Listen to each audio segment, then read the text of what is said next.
why don't you tell me about your top 5 generals from World War II? For God's sake. But I would definitely put Rommel number 1. Even though he lost Yeah. the battle for North Africa. Oh, yeah, he did, didn't he? Yeah, but he was so cool, though. I think Zhukov goes second rather than Monty. And Patton's overrated. Sorry, Patton's totally overrated. He also, didn't he, like, slap his troops in their hospitals and had to, like, get court-martialed or something? That is true.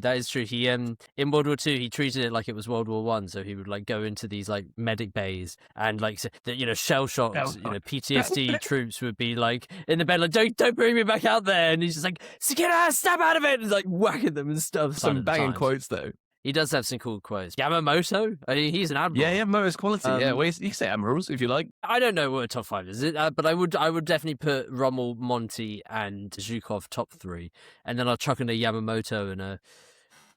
Oh, he gets 5th. I definitely put Heinz Guderian there. He's the guy who developed Blitzkrieg.